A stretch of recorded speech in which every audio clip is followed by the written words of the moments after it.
Hi friends. ఈ కోర్స్‌లో మీకు పైథాన్‌కి సంబంధించి అన్నీ నేర్పిస్తాం. పైథాన్ ప్రస్తుతం ఉన్న లాంగ్వేజ్‌లో one of the famous language. ముఖ్యంగా నేర్చుకోవడానికి చాలా చాలా చాలా ఈజీ.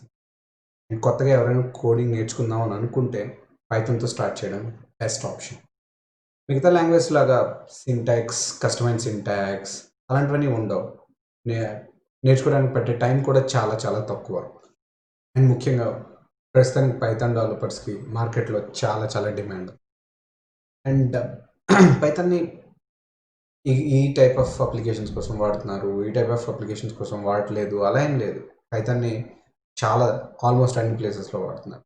ఏదైనా వెబ్‌సైట్ తయారు చేద్దామన్నా, లేదా ఏదైనా పనిని ఆటోమేట్ చేయడం కోసం స్క్రిప్ట్ రాయాలని అనుకున్నా, లేదా ఈ ఆర్టిఫిషియల్ ఇంటెలిజెన్స్, మెషిన్ లెర్నింగ్ అని ఈ వర్డ్స్ తెగ వింటూ ఉంటారు. ఆహ్, వాటిలో కూడా ముఖ్యంగా పైథాన్ వాడతారు. అండ్ ఈ కోర్స్‌లో ప్రతి టాపిక్‌కి ఎగ్జాంపుల్ ఇవ్వడానికి ట్రై చేస్తాం. ఎగ్జాంపుల్‌తోనే మీకు నేర్పించడానికి ట్రై చేస్తా. సో దట్ మీకు చాలా ఈజీగా అర్థమవుతుంది. అండ్ మీకు కోడింగ్ కోసం ఏమైనా భయాలున్నా, అవన్నీ నేర్చుకోవడం చాలా కష్టం, ఇలాంటివన్నీ విన్నా ఈ కోర్స్‌తో అవన్నీ పోతాయి. పోతాయని నేను గట్టిగా నమ్ముతున్నాను. అండ్ ఈ కోర్స్ కోసం నేను చాలా ఎక్సైటెడ్‌గా ఫీల్ అవుతున్నాను. సో, ఇంక పైథాన్ నేర్చుకోవడం స్టార్ట్ చేద్దామా?